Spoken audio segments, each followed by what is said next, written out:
Universidade do Estado do Rio de Janeiro. Vestibular Estadual 2018. Segundo exame de qualificação.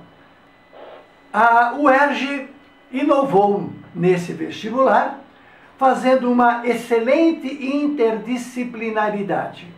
O texto base é o seguinte, assinado pelo Fernando Reinach e adaptado do artigo do Estado de São Paulo. O texto que vai dar base a 10 perguntas é o seguinte. Lucy caiu da árvore.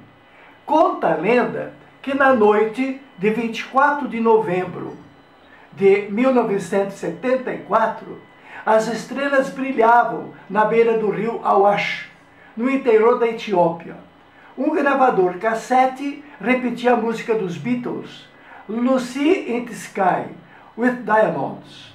Inspirados, os paleontólogos decidiram que a fêmea AL288-1, cujo esqueleto havia sido escavado naquela tarde, seria apelidada carinhosamente de Lucy. Lucy tinha 1,10 metros e pesava 30 quilos, altura e peso de um chimpanzé. Mas não se iluda, Lucy não pertence à linhagem que deu origem aos macacos modernos. Ela já andava ereta sobre os membros inferiores. Lucy pertence à linhagem que deu origem ao animal que escreve essa crônica e ao animal que está lendo, eu e você. Os ossos foram datados. Lucy morreu 3,2 milhões de anos atrás. Ela viveu 2 milhões de anos antes do aparecimento dos primeiros animais do nosso gênero, o Homem habilis. A enormidade de 3 milhões de anos separa Lucy dos mais antigos esqueletos da nossa espécie, o Homo sapiens, que surgiu no planeta faz meros 200 mil anos.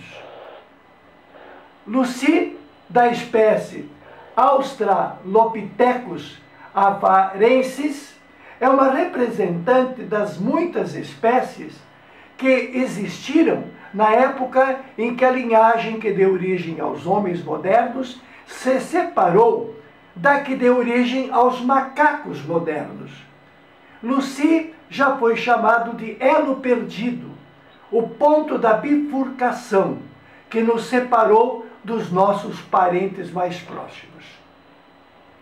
Uma das principais dúvidas sobre a vida de Lucy é a seguinte: ela já era um animal terrestre, como nós, ou ainda subia em árvores? Muitos ossos de Lucy foram encontrados quebrados, seus fragmentos espalhados pelo chão. Até agora se acreditava que isso se devia ao processo de fossilização e às diversas forças às quais esses ossos haviam sido submetidos. Mas os cientistas resolveram estudar em detalhes as fraturas.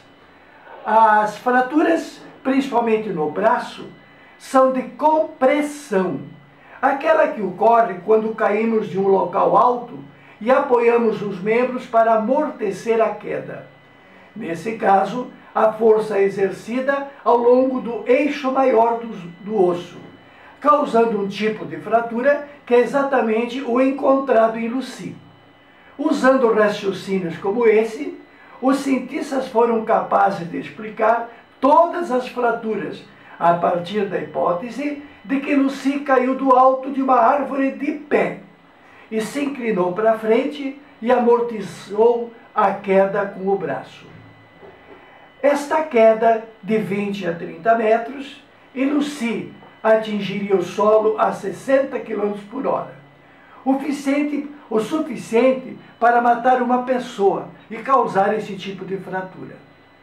Como existiam árvores dessa altura, onde Lucy vivia, e muitos chimpanzés sobem até 150 metros para comer, uma queda como essa é fácil de imaginar.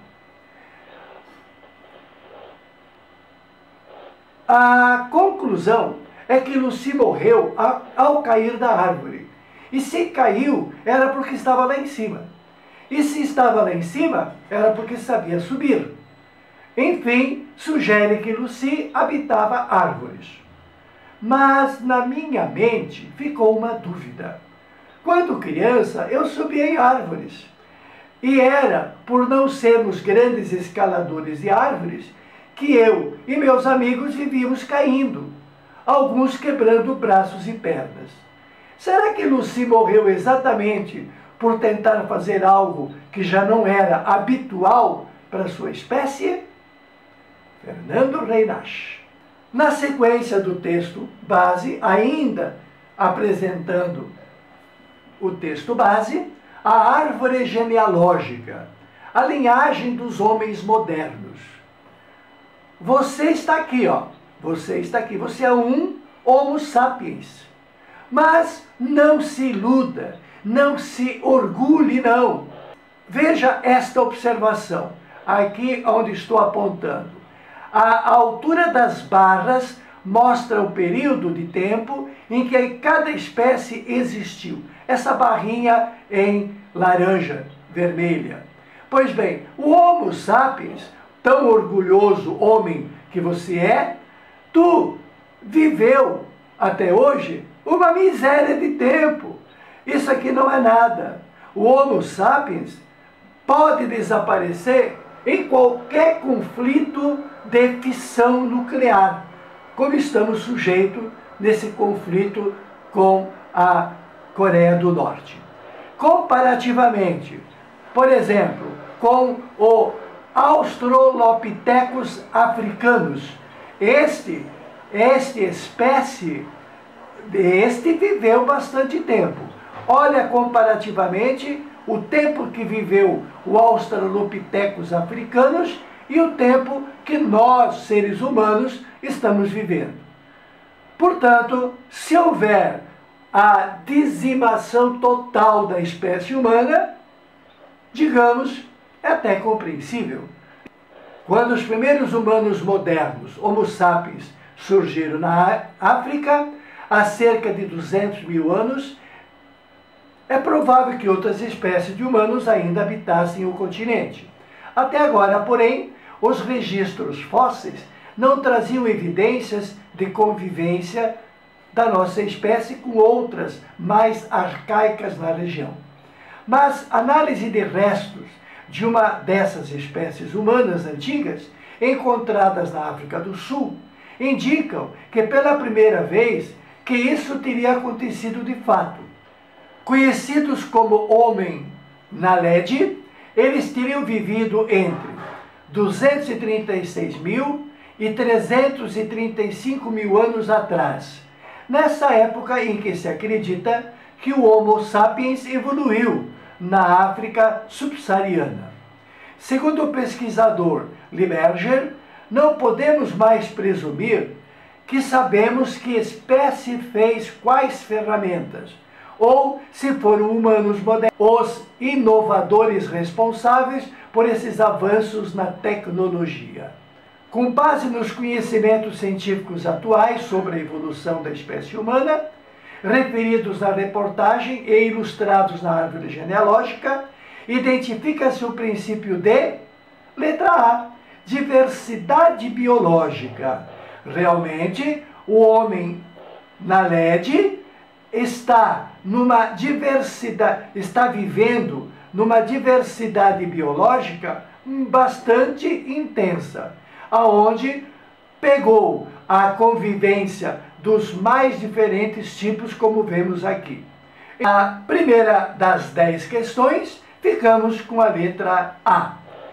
A diversidade biológica é que identifica, esse princípio é que identifica a ilustração na árvore genealógica.